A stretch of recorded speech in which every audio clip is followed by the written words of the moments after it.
Welcome back to World Crypto Network. This is Chris, and now I am joined by the Blackcoin developers. Say hi, everyone. Hi, guys. So, starting with you, Stephen, why don't you introduce yourself? Yeah, I'm Stephen Mackey. My handle is Mackey, and I'm the project manager for Blackcoin, and I handle all the tidbits, content editing, making sure everything is micromanaged well and things get out the door.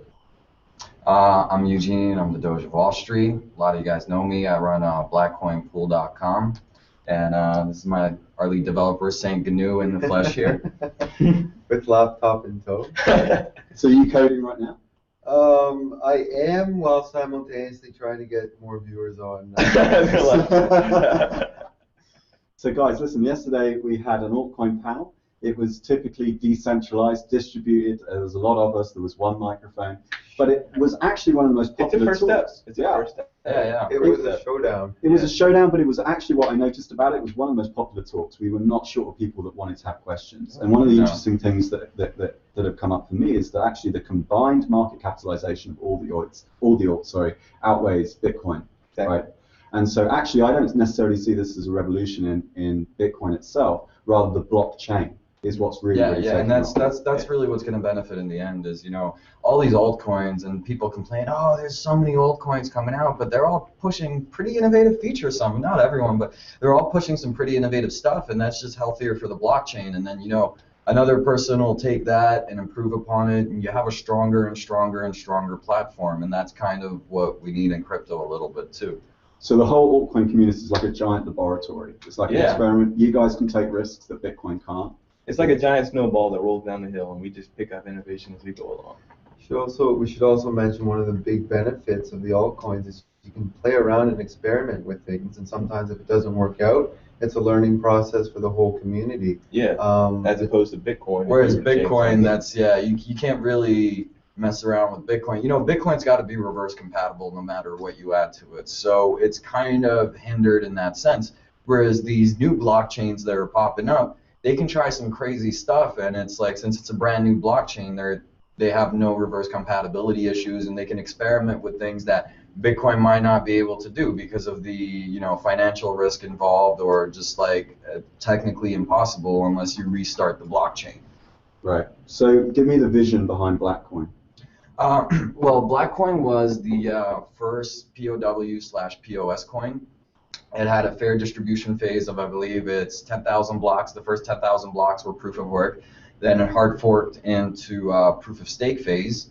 And with proof of stake, you can no longer mine coins, but rather your network weight is decided by the amount of coins you hold and how old those coins are. So this is like a little bit better. It's a little greener. You don't need a bunch of electricity to mine this stuff. You just got to hold the coin, and then you get rewarded in the form of interest. In Blackcoin's case, it's 1% yearly compounded interest, and as long as your QT client is operational and working on the network, it's securing the network and it's pushing blocks. You've got a really fast block time, 1 minute.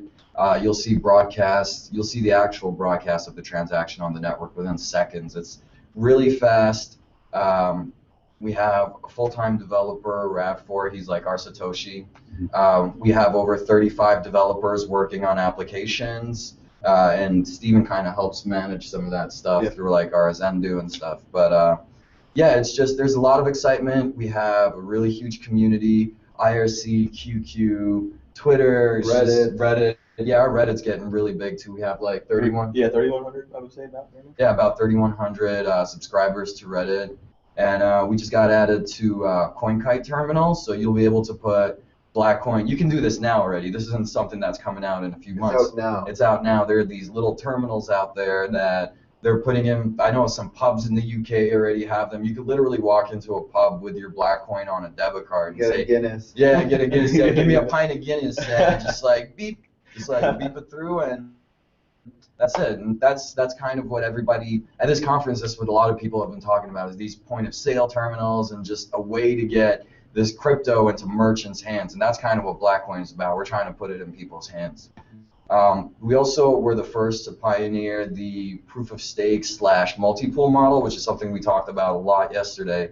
And basically, since you can't mine Blackcoin anymore, we thought, well, wouldn't it be great if there was still kind of a way to mine it, right? And so what we developed is a multi-pool that will mine every other currency across many algorithms. So it doesn't matter what, like Blackcoin started off at script, but it doesn't matter now because you can mine script, SHA, X11, script N, X13, etc. And you mine all those altcoins, and we automatically convert those on an exchange for you and then pay out in Blackcoin. And this has the effect that 24 hours a day, Blackcoin is constantly receiving buy pressure from our pool.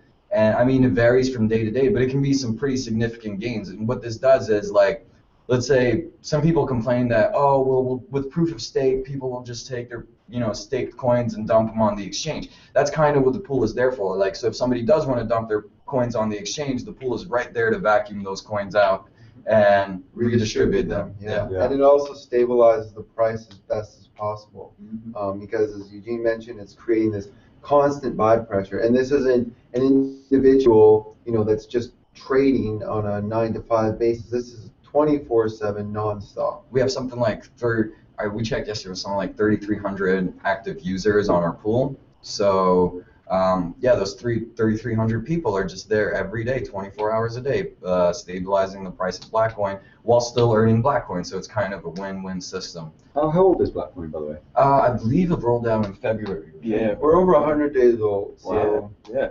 Which is like centuries in crypto. Centuries. You're like, last year.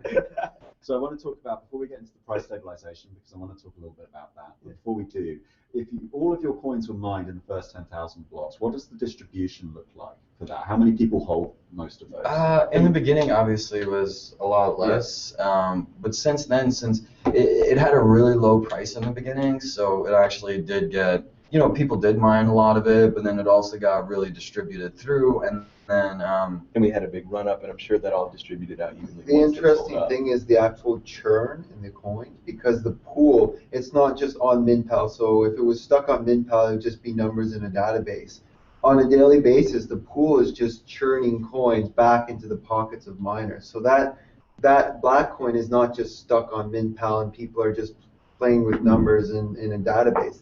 These are coins that are being taken out of the exchange, put back into the miners, who are now going to possibly use these with CoinKite point of sales, other services. Yeah, and the great thing is too, the ease of accessibility of coming into the Blackcoin community. If you are a miner, whether it's big or small, you're starting off from your CPU, you can come onto the multi-pool, have all these different sort of scripts and stuff that you can run, and bring yourself to the community, make your Blackcoin. And people say, well, why don't I just buy my own altcoin and just sell it myself? Well, because our system literally does it all for you. Not only is it convenient, but it can take advantage of opportunities that you might not be able to take advantage of, because it does process it it's processing it right now as we're talking. It's buying Blackcoin. It's selling altcoin. It's buying Blackcoin. So, and it's not just one exchange. It's many. It's across 3 exchanges. So we algorithmically figure out. Let's say we get a block of alt currency, right? We algorithmically figure out where can we move these, say, 100 coins of, I don't know, like Nautilus, right? Yeah. We get 100 Nautilus coin. We say, well, if we sell them all on MinPal, we're going to sell them at like a 10% loss because we move the market too much. So what our program figures out is it says, okay, well, we can move 50 on MinPal, we can move 25 on Cryptsy, and we can move 25 on Bittrex. So it'll literally take that block, it'll split it up, and it'll still associate that block with the miners that were responsible for acquiring that block through PPLNS, which is the type of way of keeping track of shares for pools. And then it will split that up across 3 exchanges.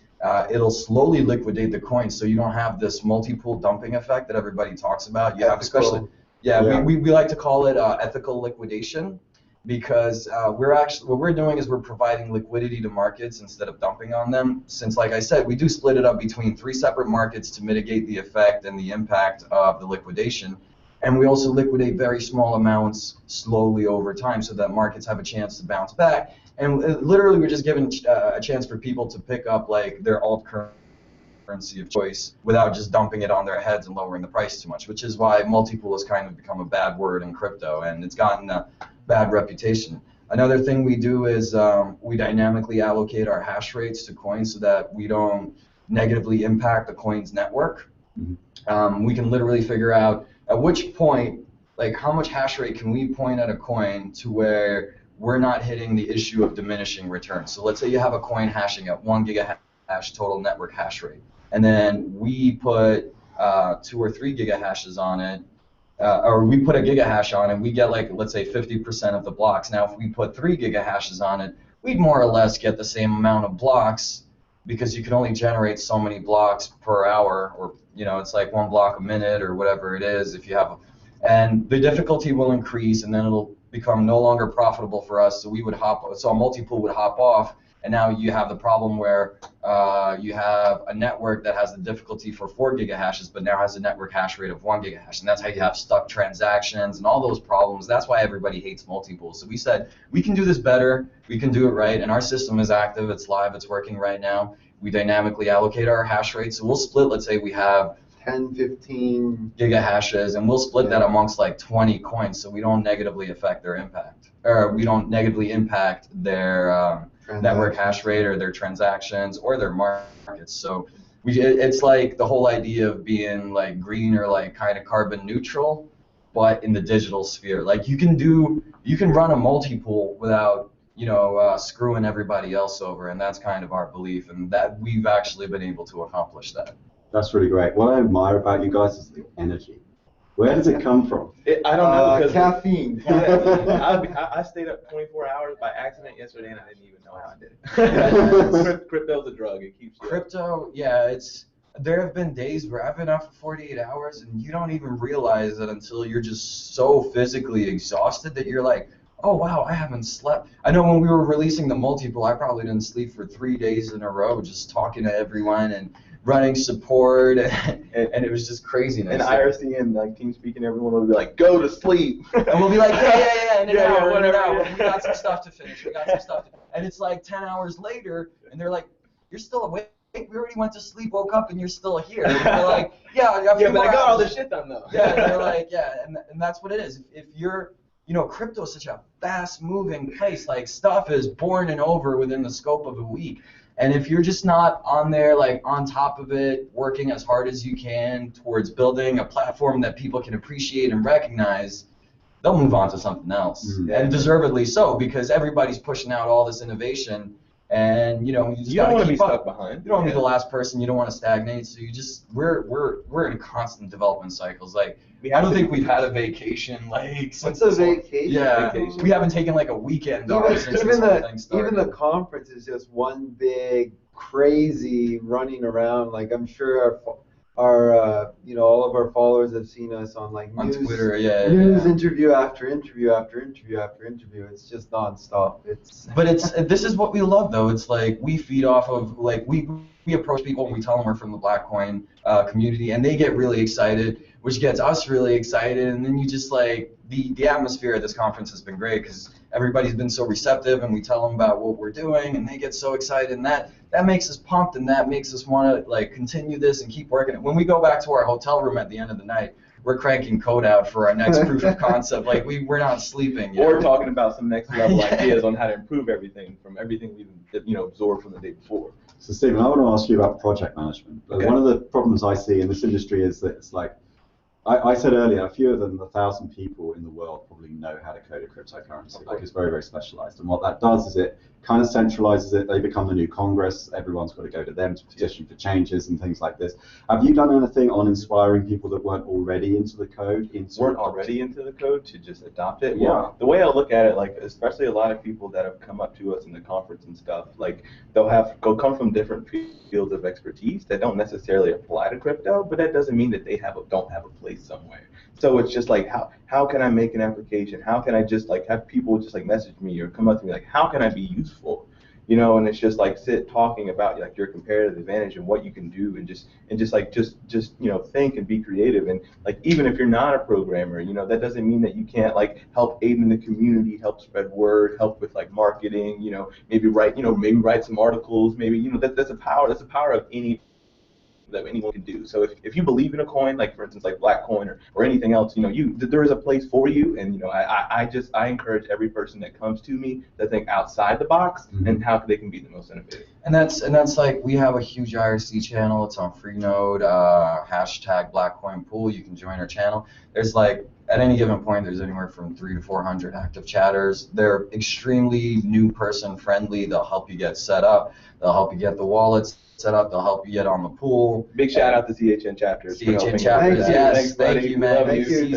And he, like, CHN chapters is one of the guys from our community. Like, how can I help? How can I help? And you know, he didn't necessarily have any like programming skills, but we're like, hey, we have like somebody needs to help us run this community, and he's like, I'd be more than happy to. And these are people that have like day jobs, owning businesses. Yeah, he owns like 2 businesses, and he's still in our IRC room like 18 hours a day, helping out newbies, getting connected to the pool, answering tickets for our pool. And it's like there's hundreds of those people that are just so thirsty and hungry to get into crypto, and we'd love to enable all those people. Everyone sees the innovation, and everyone wants a piece of the pie, and I don't blame them. Everyone can contribute in some way, definitely. Well, guys, you know what you're making me think? You're making me think you've got all the benefits of Dogecoin with all the passion and energy, but you're actually driving up innovation. You're actually gaining adoption and interest. And but but Dogecoin is really special because they took a space that was highly technical, filled with software developers, and they humanized it and empathized it to a level where common everyday individuals are like, wow, this is something that's helping people. These people are, they're not just a bunch of nerds surrounded by computers. They see the innovation, they see where it can help prosper and help individuals, nations. I know they set up like that water well in Kenya and all that kind of stuff, and sent all that money over Twitter, and that really gets people talking, and that kind of sheds that negative light that Bitcoin was originally shrouded in, and it's like, oh, hey, we're capable of doing good things, and capable of stuff other than drugs and money. Yeah, exactly. Yeah, and those sentiments came in, and now it's like everyone's trying to like feel out and just do everything different. Do you think that's helped by the proof of stake model? Because people actually secure the network themselves just by holding the coin. This is something, and this is something I wanted to mention earlier. Some of the altcoins suffer from this. Their POW is that bad pools will hop on a coin, jack up the difficulty, and transactions aren't getting through. Proof of stake, once you go POS, you don't really have that problem. As long as you have a significant majority or significant amount of individuals that are actually staking, the system works quite well. And the network's been running smoothly, like now, 100 days or almost 100 days on POS. And the only problem with POS is like if your coin is just meant as a coin that's just going to go on the exchange and get pumped and dumped, the POS model won't work for you because people aren't actually keeping it in their wallets and keeping it staked. So we're trying to find ways to incentivize people to keep that wallet running, and instead of like just hold some coin. And we have some great high-level plans to make you want to some hardware, So is there an interest rate applied? Do you get any? There's a 1% compounded yearly interest rate. The reason we kept it so low is we kind of thought of it more of like a savings account, like a stable hold of value. To react with inflation. So does that make it inflationary in the long run, or is that going to stop one day? That's the whole point of the pool, is that it sucks up that inflation. So even though, yes, you're getting inflated by 1%, the pool sucks up. The pool definitely sucks up more coin a day than is produced by the whole network through staking. Yes. So that's kind of the whole pool. The point of the pool is to prevent the proof of stake from inflating. It's like our spine. It's the spine of Blackcoin. So how many Blackcoin will there be in total? What are there in total? There are 74 million, give or take. Yeah. And then there's also the inflation. So that's rather like PrimeCoin. PrimeCoin was the first, not PrimeCoin, sorry, PeerCoin. PeerCoin. But so what happened was they kind of did it in tandem, so POW and POS. And so before Blackcoin was released, there was a lot of he did a lot of research into what do these other coins have, what are kind of their flaws, or trying to figure out a model that really works. And the whole POW, so that's fair distribution. I mean, if you look at that Bitcoin A&M, we were one of the biggest. Like, people knew about Blackcoin. They knew they could mine it. And you take that, and it was a wide distribution, and then it went to POS, and then you add in the fact that the pool is basically trying to take coins out of the mint pal, which doesn't stake, move it back into the wallets of miners who then do stake and circulate the currency and keep the network alive. And for those that don't know, Rad4 is like our Satoshi Nakamoto. He's our lead developer.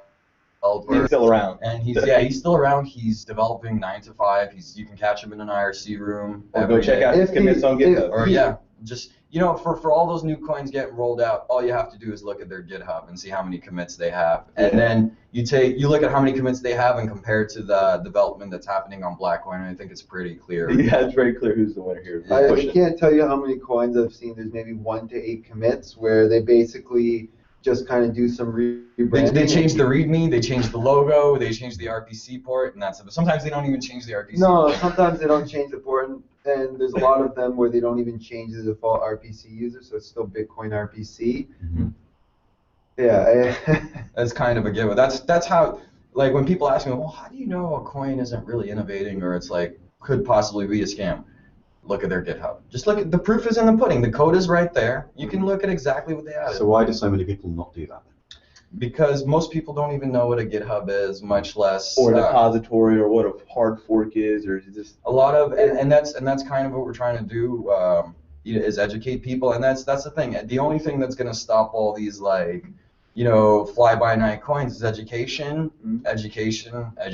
And Bitcoin will never stop going out of business until everyone's educated, because it goes out of business every week. So, you know. Well, guys, that's been absolutely brilliant. Is there any final thoughts you want to end with? And tell us how people can get involved. What's the GitHub link? I don't know our GitHub link off the top, but you can go to Blackcoin.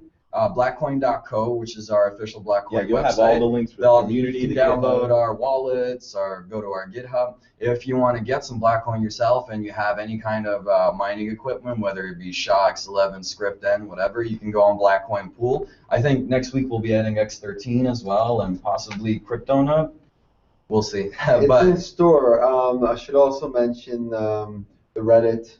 Oh yeah, and we also Twitter. we also have our Reddit page now has the 3,100 subscribers. It's reddit.com/r/Blackcoin. Our Twitter handle is the official coin Twitter handle is coin @coinblack, and our official pool Twitter is @BlackCoinPool.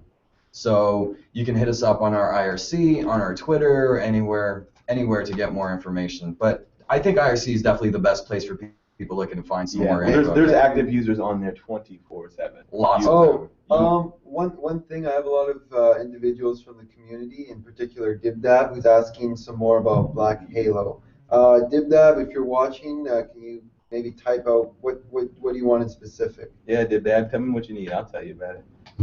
I think he just wants some. Some comments on Halo. Some comments on Black Halo. Yeah, that's true. I'll give you the official domains for Black Halo, Bit Halo, and Night Trader. If you haven't heard of them, we're building like a decentralized exchange, wallet trading platform, kind of all together, with no fees, utilizing like smart contracts and two-party deposit escrow. There's a lot of really advanced features out there that kind of sound like empty promises, but it's open in public beta and it exists now. So you can look at it. What was interesting actually is that at this conference, that's what people were most excited about, is these new decentralized exchanges coming out and smart contracts. And we're seeing presentations and people are like, yeah, in 4 months we'll have it, in 3 months we have it. We have it today. We're like, we released an open beta yesterday. You can download it. So. Oh wait, and I should probably mention the URL. The URLs are nighttrader.org and then blackhalo.info.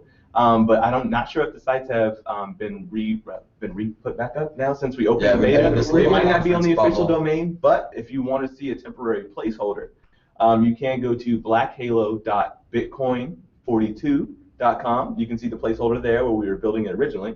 And then it's nighttrader.bitcoin42.com. You can see it there too until the sites go live on the actual. Well, we'll make sure we put those links below. Of course, we're getting some questions about launch time. It's currently. Yeah, I was talking to David. He was doing his building and stuff yesterday, and then we were emailing back and forth, and he was trying to discuss on how he wanted to put it out to the Bitcoin community so we could get feedback and get bug reports and feature requests ahead of time before the final version. So the way David's working, he works pretty quick. You probably see something out definitely within the next week. But as soon as the official site is up, the download link for the open beta should be on there. And I know that the webmaster was in our email chain earlier, was talking about he was getting some coffee and was getting it up today. So and there was the hug of death. We had so many when the initial news dropped, we got the front friendly DOS. Yeah, we got friendly DOS, but that's that just means people are excited. How do you tell the difference between a friendly DOS and Well, it correlated with the news that came up, and they could see where the traffic was. Yeah, and coming it was also it was like from like the placeholder side, so they weren't like optimized the servers and stuff to handle that load because it was just supposed to be for like us seeing it. But then it leaked out, so it was just like, okay, everyone go take a look. So yeah. Okay. Well, guys, it sounds like we've got another video we're going to have to do. Oh yeah, there's so much here to talk about. There's always lots to talk about. I love your enthusiasm. I love your energy. This is exactly what this community Thank you needs. so much. Thank you. They're very ethical as well. I really appreciate that. So thank you, everyone. 41 of you. That's really, really Hi great. guys. Hi, Nice to meet everybody. all of you. We have Twitters too. I'm at Steven_Mackey. It's spelled MCKIE. And you can just reach us at Blackcoin Pool. Mm-hmm. Yeah, Very, that's the very best way. Very professional, guys. Really Yes, appreciate thank it. you. Thank All right, well, this has been Chris from World Crypto Net. You can follow us on Twitter at World Crypto. And remember, guys, once you go black, ... And hold.